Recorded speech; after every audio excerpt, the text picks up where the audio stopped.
Olá pessoal, então a gente acabou de ver na aula passada o teste da raiz, né? A gente viu como ele funciona, qual é a filosofia, a ideia é que, né, esse limite funciona como se fosse a razão de uma série arbitrária. E é um teste muito poderoso, um teste que vai ser usado a maioria das vezes. Só que tem um problema esse teste. Esse limite ele pode ser difícil de calcular, né? Porque raiz enésima de alguma coisa, dependendo do que está dentro, dependendo de como são suas parcelas, isso pode ser difícil de calcular. Então, esse é o maior problema desse teste. Né, eu comentei a aula passada, né, também tem a questão desse limite existir ou não, mas esse é o menor dos problemas. O maior problema é realmente isso aqui ser um limite prático de ser feito. O que você faz então é considerar o seguinte. Aqui tem outros exemplos, tá? Que eu não cobri.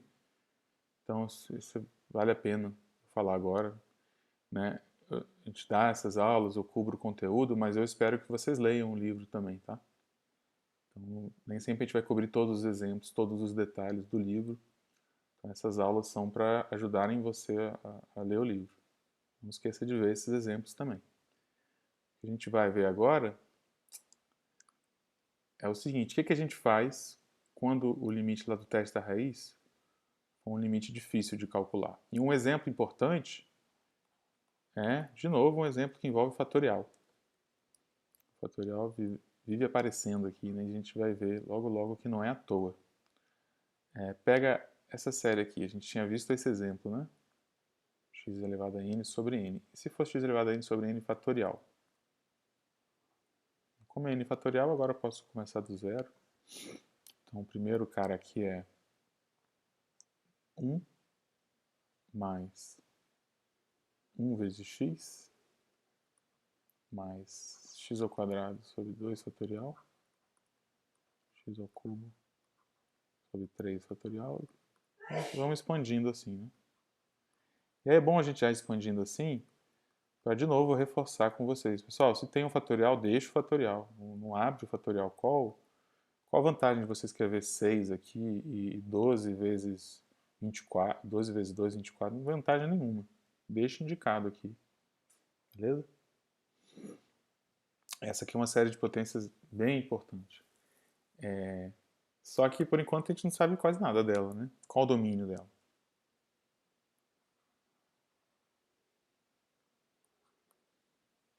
A gente só sabe que o zero está no domínio, né? Porque sempre está. Quem mais está? Então a primeira coisa que você faz para responder essa pergunta, opa, vamos aplicar o teste da raiz. Aí você faz raiz enésima, não esquece do módulo das parcelas. Coloca as parcelas aqui. Beleza? A parte de cima vai ser de boa, né? A parte de cima vai ficar módulo de x. Né? O módulo entra na potência e corta com a raiz. A questão é, então isso aqui nem depende do n. O que vai depender do n, nesse caso, fica no denominador. Raiz enésima de n fatorial. Tá? E para calcular esse limite, eu precisaria calcular esse limite. E aí é um caso que não dá para usar L'Hopital, porque tem n fatorial, enfim, dá trabalho.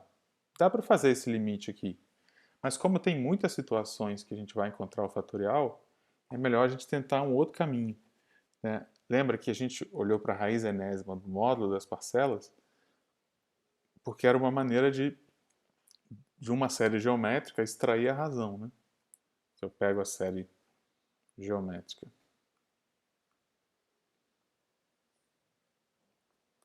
essa era a inspiração, né? Pegar a série geométrica, se eu pego a raiz enésima no módulo das parcelas, me dá a razão. Será que não tem um outro jeito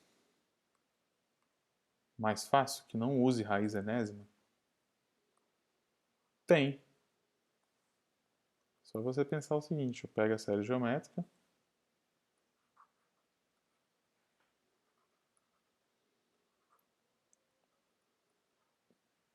qual é um jeito de extrair o módulo da razão partir das parcelas, a partir de x elevado a n? Uai, é só usar a definição de que é uma progressão geométrica, né? É só você lembrar que progressão geométrica é justamente a razão entre uma parcela e a anterior. Certo? Isso dá a razão. E como eu quero o módulo da razão, faz isso aqui. Então, uma maneira de pegar mais parcelas e extrair a razão é fazer esse quociente. Beleza?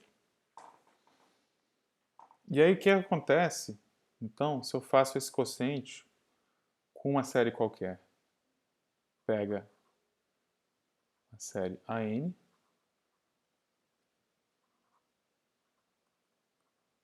não necessariamente geométrica, e pega esse quociente aqui, ó, parcela mais adiante sobre a parcela anterior, módulo disso.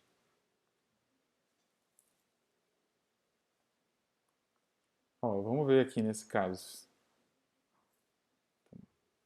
Em vez de pegar a raiz enésima, vamos pegar isso aqui. Então, quem que seria a parcela mais adiante? Um passo adiante. Seria x elevado a n mais 1 sobre n mais 1, certo? Isso dividido pela parcela, que é x elevado a n sobre n. Não esquecer do módulo de tudo. Tá? Isso parece que é maior, só que na verdade você vai ver que é bem mais simples. Tem o fatorial, que eu esqueci aqui, né? Aqui e aqui. E aí fica assim, ó. Vai ficar x elevado a n mais 1 sobre n mais 1 fatorial vezes n fatorial sobre x elevado a n. Certo? Vou multiplicar pelo inverso.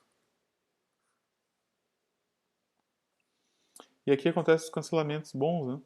X elevado a n mais 1 sobre x elevado a n sobra só o x. E n fatorial sobre n mais 1 fatorial sobra só o n mais 1. Não tem mais fatorial. Né? Porque n mais 1 fatorial é n mais 1 vezes n fatorial. Definição de fatorial. Então, cancela, sobra só isso. Não esquece do módulo. E aí esse módulo, na verdade, só precisa em cima, né? Porque embaixo é sempre positivo. Tá?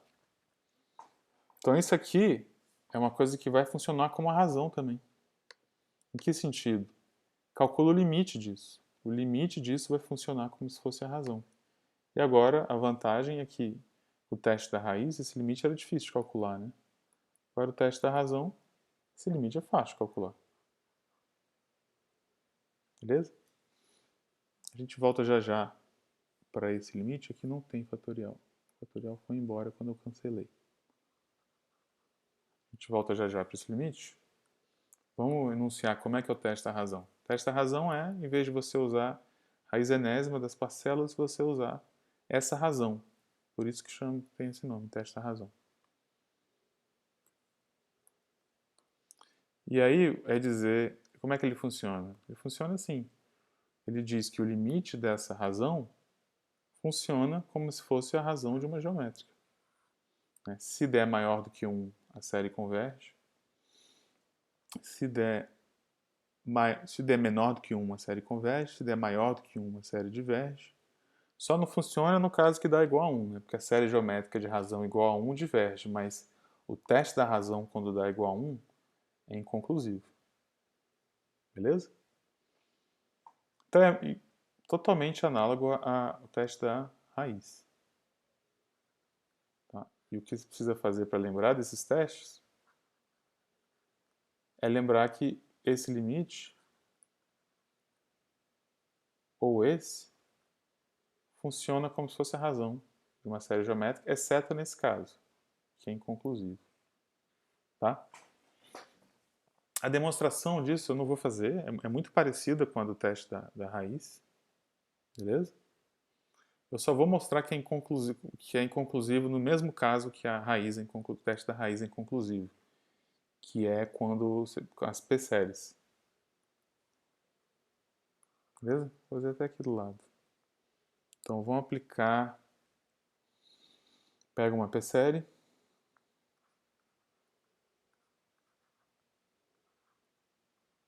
O que significa aplicar o teste da razão numa p-série? É você pegar a parcela mais adiante e dividir pela parcela anterior. Beleza? E aí isso fica tudo elevado a p, né? E aqui fica n sobre n mais 1. O p está parado, então o limite que você tem que tomar é aqui dentro. Elevar a p é uma função contínua, então o limite entra. E o limite do que está aqui dentro, n sobre n mais 1, esse limite aqui é para 1, né? Então tudo vai para 1 elevado a p, que é 1. Então, ou seja, o teste da razão para qualquer p-série, ele dá 1. Como a gente sabe que tem p-série que converge e tem p-série que diverge, isso mostra que quando o teste da razão dá 1, a gente não pode afirmar. Nem que a série converge, nem que ela diverge. Beleza? Esse exemplo mostra isso.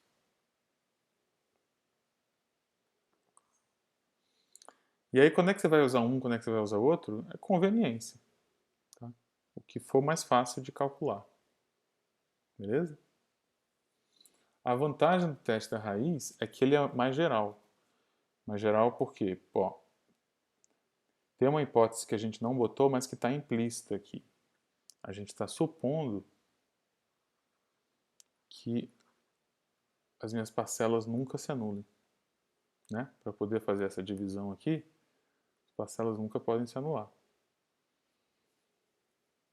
Então, o teste da razão só dá para aplicar para uma série que você sabe que as parcelas não se anulam. Você tem que ter alguma informação aí das parcelas da série. Já o teste da raiz não precisa. Pode ser qualquer coisa aqui, pode se anular, pode não se anular, pode uma hora se anular, outra hora não. Beleza? E a outra coisa importante assim, então o que você vai usar é o que for mais fácil de calcular. Sabendo que para usar o da razão você tem que ter essa informação.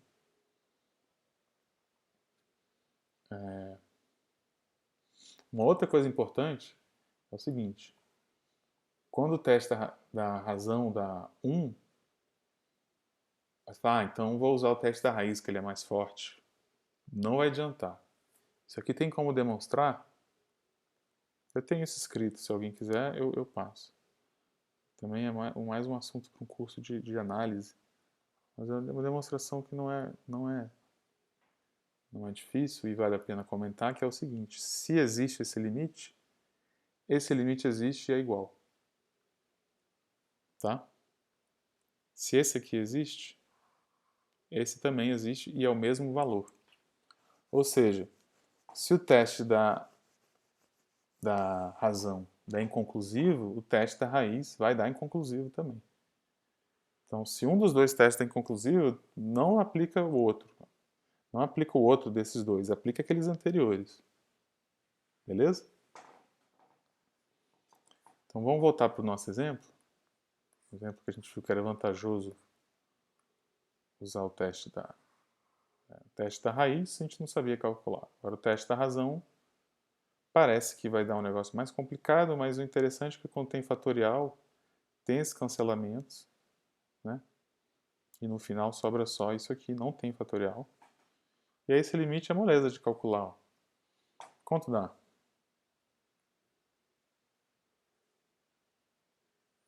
Dá zero, né? Qualquer que seja o x, esse limite dá zero. Beleza?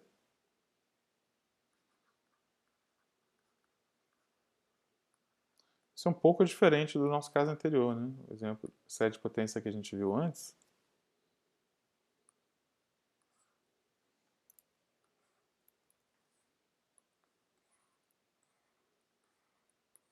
Quando a gente calculou o limite do teste da raiz, dependia do x, né? A princípio vai depender do x. Só que esse é um caso que o limite não depende. É sempre zero. O que significa que o limite dá sempre zero? O que a gente tem que ver? O teste da raiz a gente tem que ver quando é que ele dá menor que 1, quando é que dá maior do que 1, quando é que dá igual a 1, né? Nesse caso, dá sempre menor do que 1. Logo, nesse caso, sempre converge.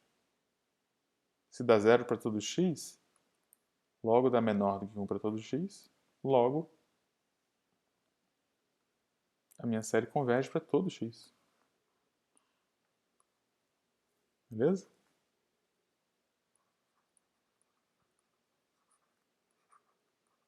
Qualquer x que eu jogar ali, essa soma infinita converge.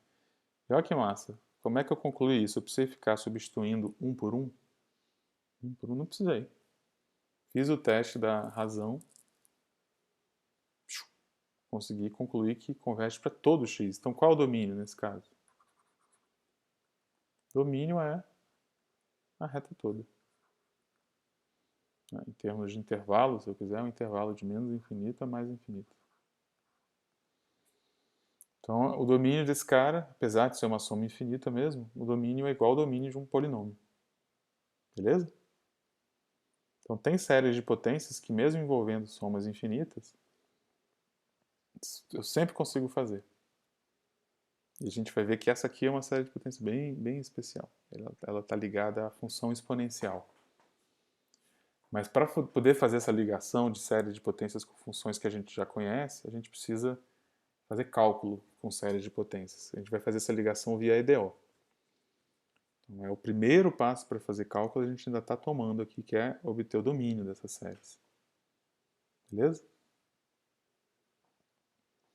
Esse aqui é outro exemplo importante de série para você já terem em mente. Tem mais algum exemplo que vale a pena comentar?